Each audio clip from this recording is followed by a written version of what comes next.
Welcome, everybody. Everybody, I'm happy to be here. I'm glad to see so many of you joined in. My name is Herman Strauss, and just for those of you who haven't met me before, I think what's relevant for today is I have been in business for 20 odd years, being part of managing business activities, different roles for different companies, different times. Lately, more of my own businesses that I'm fortunate to be managing, and a lot of these include business relating to plumbing and various others as well. Um, so while I might not be a professional teacher of business practices, I have learned the ropes through many failures. Unfortunately, you learn a lot through failures, but through some successes as well. So part of the question that we want to ask, I haven't even started the introduction. So what we're talking about today, expanding your services, supervision and risk. And I think it will come through the presentation where this all fits together. And the question is, as an artisan, what do you sell? I mean, if you want to expand your business, what can you expand? You spend what you sell. So what is it that you're actually selling? Without everybody jumping up and answering the questions, because this platform is not ideal for that. The simple answer: as an artisan, you sell knowledge, you sell your skill, you sell what other people don't have, and that is why they hire you. They hire you so you can give them what they don't have there for themselves. But it's not what you sell is not always what you bill for. I mean, how do you compile the invoice? I mean, pricing is a big topic. We're not going to get into that one now. But what goes in your bill? How do you determine your price? And essentially, you sell time. There's a lot that one can say, and I know this is a very much oversimplification of that. But why is this relevant? Why is it relevant that you actually sell time? It means there's a maximum capacity. You can only sell so much. I mean, when I was in the retail business, you knew you can only sell what is in the warehouse. If it's not in the warehouse, you cannot sell it. End of story. So what do you, as an artisan, what do you have in your warehouse that you can sell? It's hours. You can stretch the day and sell more hours. You can, what else can you do? How can you, if you reach your maximum capacity, if you full time, however many hours you're willing to work in a day, what else can you do to increase your capacity, to increase what you can sell? So from a business point of view, there's a number of things that you can consider. You can increase the number of staff you have, which means you can sell their time. I mean, one of the key things is, as soon as you get somebody else to help sell your product, that helps you. I mean, increasing staff, increase the number of man hours you have available that you can sell. Might be at a lower rate because you pay staff, but it's increased hours. You can subcontract work to other artisans. It doesn't even have to be staff, your own staff.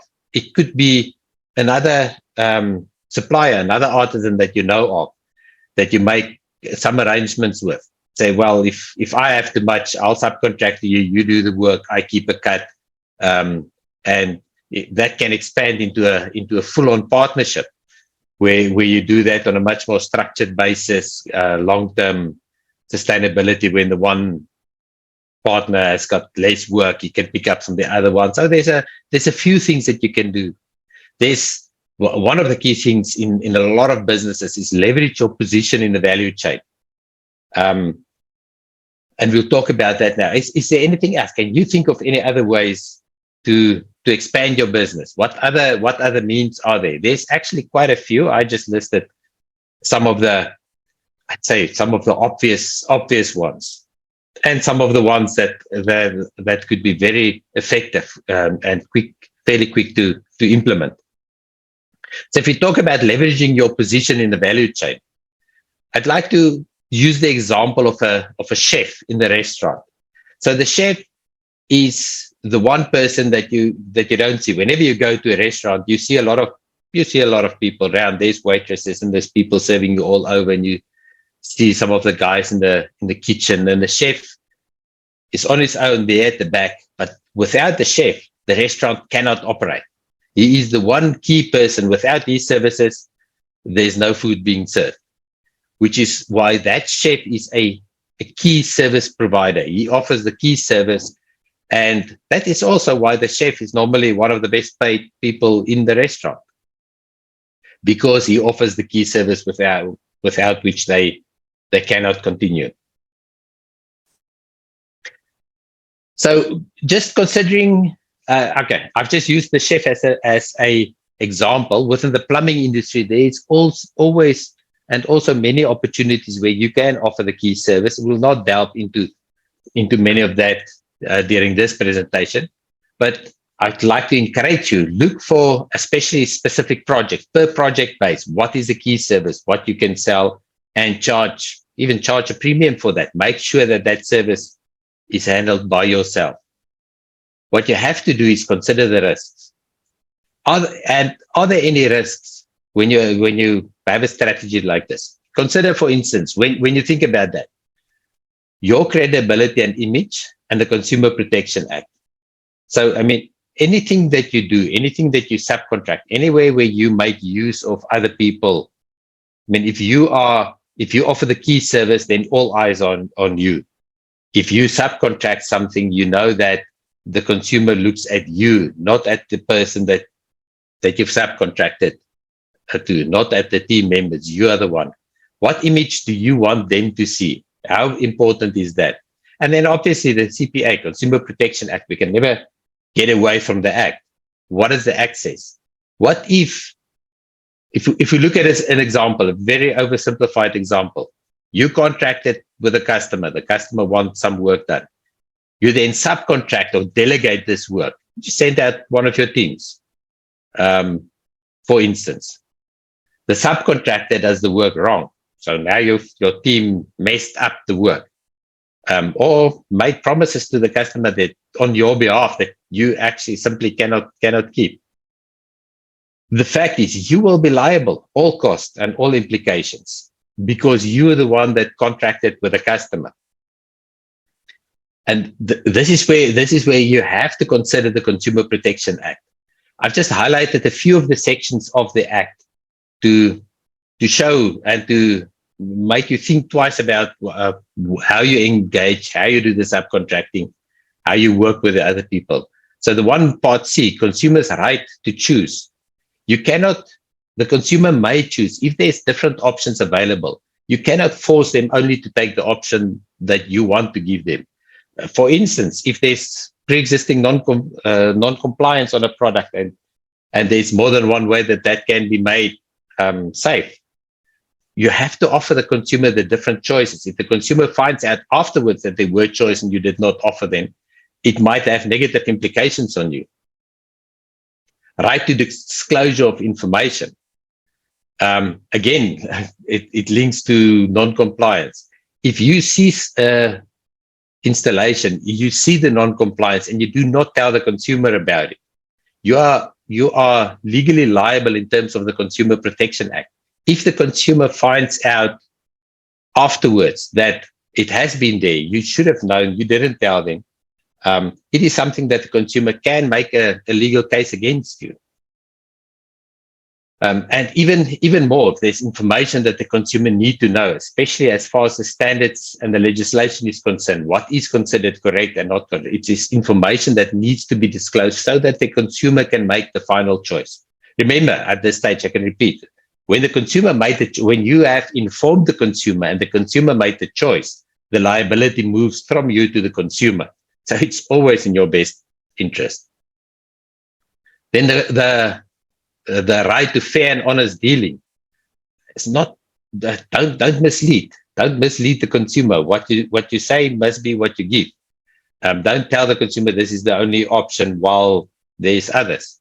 And there's a lot of, I think this one is fairly obvious. Not going to expand on that too much. Right to fair and good quality service and safe practice. I mean, you cannot risk the life of the consumer. Warranty. The warranty is the one part that I would like to just stand still on on this section.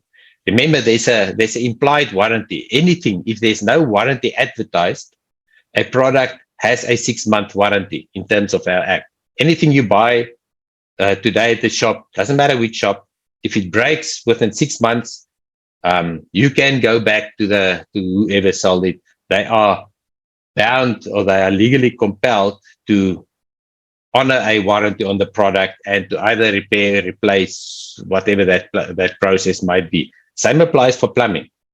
It applies for the components that you fit. You fit a tap, whatever component, and it fails 5 months down the line, you are liable to make sure that it gets sorted out. Then make sure all your checks and balances are in place so that you can claim back from whoever your supplier was. Leaking pipes is a very pertinent thing. If there's a leak that started, if you've done some work, and let's look at it, maybe a small leak happened. It's not that difficult for you to actually go back. Remember, you are liable under the Act. You have to go back and fix it. Obviously, if the leak is in the area where you've worked, we're not talking about leaks in other areas. We've seen many cases of that. But if the leak happens, something small, it's not the end of the world.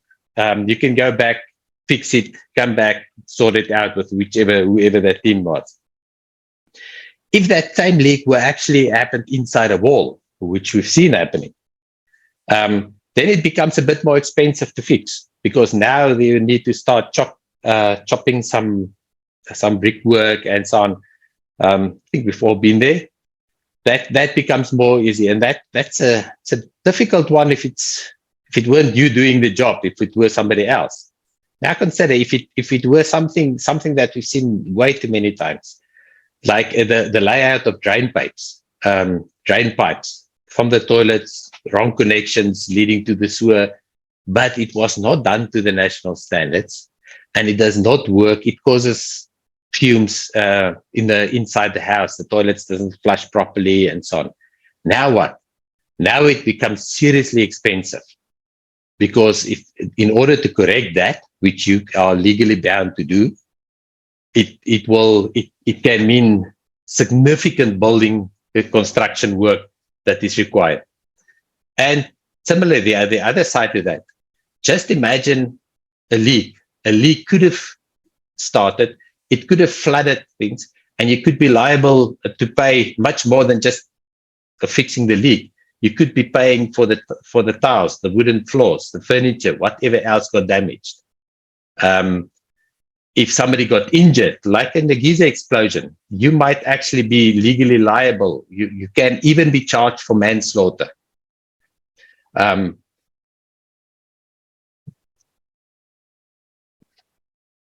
So, considering all the risks, we'll touch back on all the risks. One of the value chain items that a lot of plumbers have seen, issuing a COC on behalf of another plumber.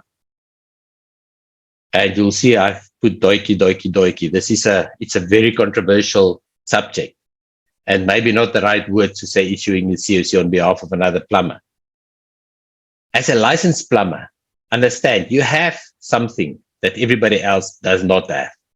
You can issue a COC, and you may issue a COC. You should advertise this as something that makes your business special. You should have it use it as a key service that you can offer that everybody else cannot offer. It is good for your business.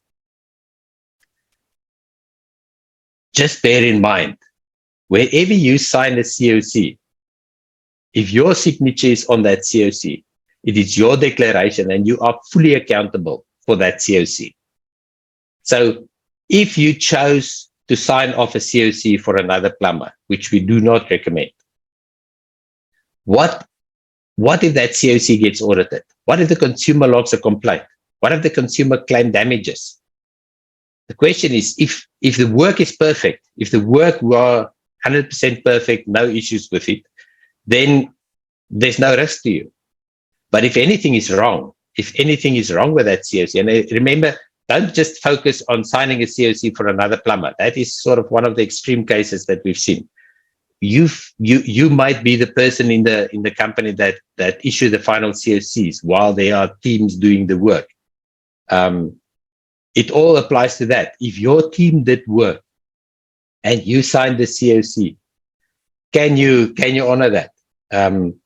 What will happen if there's any complaints? Can you show that everything is right? The question is it worth the risk?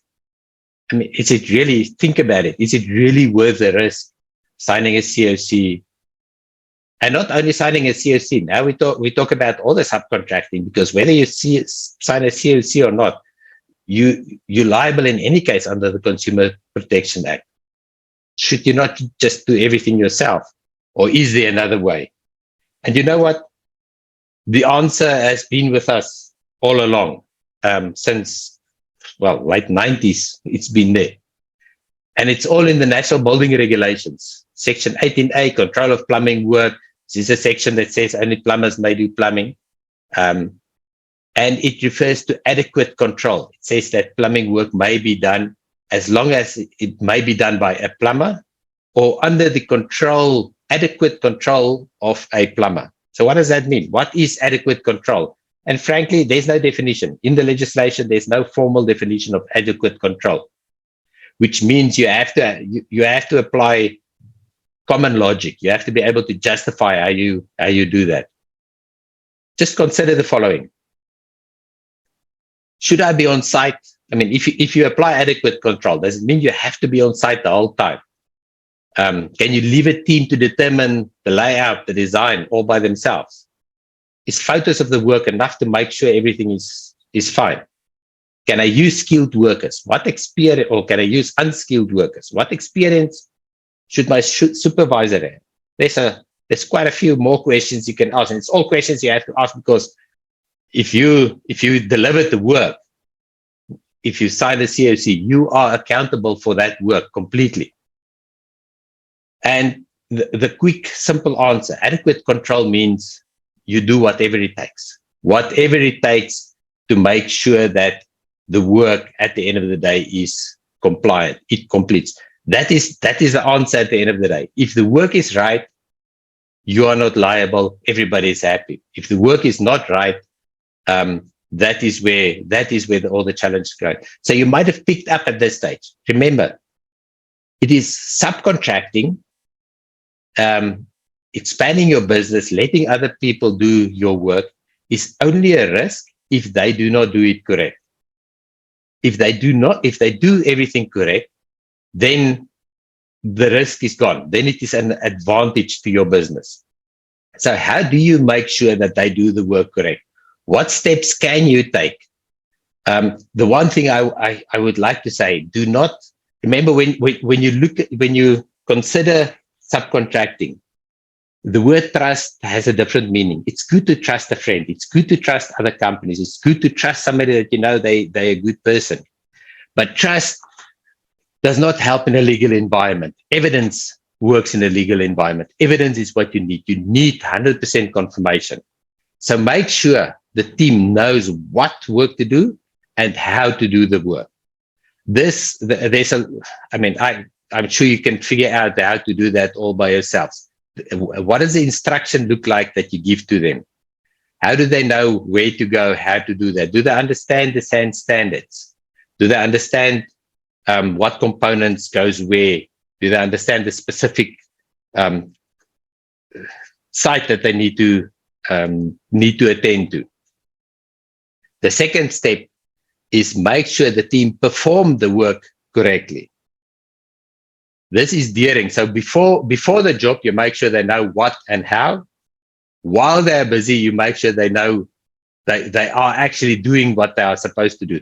So again, there's many methods. You can be on site the whole time. You can be on site from time to time. You can even make use of a supervisor that is on site regularly. There are no fixed and fast rules. The important thing is make sure you do whatever it takes to ensure that the team does actually follow the instructions that they have given. One of the simple examples, while you train the team, make sure they understand if things go wrong, as they often do, what do they do then?